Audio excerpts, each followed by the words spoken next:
name is Michael. I've been privileged to ask to tell my story about alcohol and drug, how I started and how I am today. I come from Dymchurch in Kent, which is a small village, and life started out quite normally, but the only trouble is I will explain a little bit about the family background. There were three brothers and a sister, and my family started off and it had problems in the very beginning, and actually when I was sent from a boarding school for my reading and writing, everything was fine. I had a few good years, exciting years. Then I left school, went home and started my employment. I was mentioning to a gentleman earlier on about my reading and writing, what played a big part in my life because I was dyslexic and I had a choice of a job, so I went into catering. My first job I had, I thought it was marvellous. I got my first wage packet and I did what most people on the planet did. I became a man and I decided to have my first glass of alcohol, the way we put it, in recovery, and it was one of about 30 odd years of drinking. The first day I went into the pub, I got drunk, and that's the way it was for many years. I got into trouble with the police very quickly after that because I started behaving not what you call normally. The alcohol changed my personality quickly. I started thieving and other things started to come along. I got sent away to a reproved school for a while. When I came out, I went back to the family home, and what happened, I turned the light on. There was no light, no furniture. They decided to move. So I had my first night sleeping in a barn on the street for about 3 years. I thought that was okay at the age of 16 to about 20. I could sleep out anywhere I wanted to, I could do what I like, but it didn't quite work out that way. In a few years I found that I landed up in hospital having overdoses for drink and drugs and prison, and things started to get uncomfortable. A gentleman from the Salvation Army Cathedral spoke to me at 11 o'clock in a public house, and he asked me if I could have spend some time with me, and I went to his house and he started to try to show me the errors of my way. He tried to introduce me to another way of living, a trust in he called God, who could give me peace and security, and he told me on no uncertain terms if I carried on drinking and drugging I would have a very painful existence. So what I did, I started going to church. I don't know why I responded to him, because over 20 odd years I never did nothing but drinking or drugging. Sometimes I get my days wrong, my time wrong, because my life started to get out of shape. But this man introduced me to faith in God in this small Salvation Army church where I was brought up, and I accepted this newfound faith and I started to go to church. For the first time I stopped drinking. I held a job down for about a year, but the only trouble is I had this stuff inside of me that wouldn't let me go. I said to the man, I can't understand this religion, it's giving me a headache, and I told him quite firmly I understood what alcohol did and how it made me feel, but I can't grasp this Christian lifestyle. So it was in and out of church for about another 20 odd years. I moved to London. I lived in the Salvation Army Hospital for about 11 years. I kept on trying to get a job. tried to get a flat. Every time I got a job or got a flat, the alcohol and the drugs wouldn't let me achieve anything. Eventually I started begging on the tube station, at the railway station, outside the McDonald's place, and I used to find out begging was quite an easy way to get drink or drugs, and I must say I was ashamed of it then, but I wasn't at the time because I couldn't work anymore, because no one would employ me anymore. So it was just drinking, drugging, thieving, whatever got me by I did. But I thank God. I want to try to tell you what happened to me in 1995. I got seriously ill. I was in the Salvation Army hospital at Whitechapel called Booth House, and a gentleman, he said to me, "You're a very sick young man," and he left it at that. This was just after Easter in 1996. He phoned up a detox at Poplar, which was run by the Salvation Army, and he told me to get down at 9:30 Monday morning. I said to him, why? He said, don't ask any questions, just get on the bus and get down there. I knocked onto the door of this rehab, this detox, and a man of 23 years sober spoke to me, and he said, what can I do for you? I said, I was told to come and see you.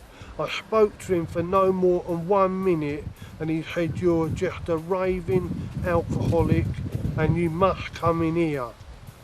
And I said, okay. The moment I went through that door, I cried like a baby for at least a fortnight, and I become as weak could be. I couldn't speak, I couldn't think, I had no sort of energy left. I was totally broken. But what they did to me after 2 weeks in the detox, they sent me to a wonderful place called the Crypt. It was a Church of England church with a basement which was turned into a rehab centre. They accepted me there in 1996. I stayed in there for 6 months, and I went to a faith meeting and I had therapy, and the man said to me, would you like to become a born again Christian? I said to him, I was a believer before, but I didn't have it in me. But something told me, if I don't go out of this rehab, physically, mentally and spiritually in working order, I would be in rehab for the rest of my life. But what I did, I made a commitment, and that was in 1996. I went through the rehab system, the second stage house, but had to go in again. But today, I want to tell you the joy of recovery. I'm what is called an overcomer. I'm 14 years clean and sober. I haven't had a drink or a drug for 14 years. I have the joy of being married for 13 years. This lady accepted me because she's a Christian. She believed what I did put down the drink and drugs, and I was living a more wholesome way of living. What I want to try to convey to you today, I'm not an elegant speaker. All I am is a person who was down in what they call the pit, up to my neck, just about finished. But what happened, I'm alive today, and I know it's because of Jesus Christ is the way, the truth and the life. And I do understand now what the Bible says. I was chained up, I was bound up, and I was in this sort of prison of my addiction and alcohol. But today I want to say to anybody who having a problem with drink or drugs, there is a way out. I do go to AA. I am an overcomer. I am a person who believes that one day at a time, if you say to God you're powerless and you have no control over your addiction and your life, God says He will come in and change you. But you've got to believe that you are valuable.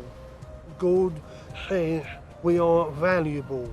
I didn't think at one moment that through drink and drug I would amount to anything. But I thank God today I'm alive and well, I'm working, I'm married, everything what I didn't think would be possible for me is possible. I want to just thank God for everything which has happened to me up to today. Sometimes I have to pinch myself to think if life is what it is today. But what I do know is this: if I keep on trusting and believing that God is able to help me out on a daily basis, if I put my trust and faith in Him, and I haven't got to start looking around for any sort of outside pleasure or enjoyment. My enjoyment today is just getting up in the morning, drug free, alcohol free, I'm in my right mind, I'm happy, and I got what they call in the Bible serenity, and that's just peace of mind. I got peace of mind that today, in 1996, I made the best decision in my life. When God said, put down the drink and put down the drugs and pick up His word, the Bible, I will find a decent pathway for the rest of my existence. And what I want to say today before I finish is this: I work at a place called Acorn House down Shoreditch. It's a rehab been going on for 40 years, 16 bedroom rehab. If anybody's got a trouble, anybody needs help, just go down to 116 to 118 Shoreditch High Street, and there'll be a person there to help you out of your drink and your drugs. And I go to Shiloh Church at Dalston, and it's a place where I find, it's a place where I feel at peace, I feel at home, and I know there is a place where you can just go and be accepted. So I want to just thank the person who asked me to do this, and I want to just say I'm just a happy person today. If you knew me in the past, you probably wouldn't even want to sit next to me in a cafe, because I was obnoxious, smelly, angry, and I wasn't a very nice person. But I thank God today that I can go anywhere today where I want with my head held high, knowing that I've come to the conclusion that there's some things in this world, like drink and drugs, they offer so much but they give nothing. So I thank God for the opportunity to just tell my story about just coming out of the darkness and being able to see the light of day.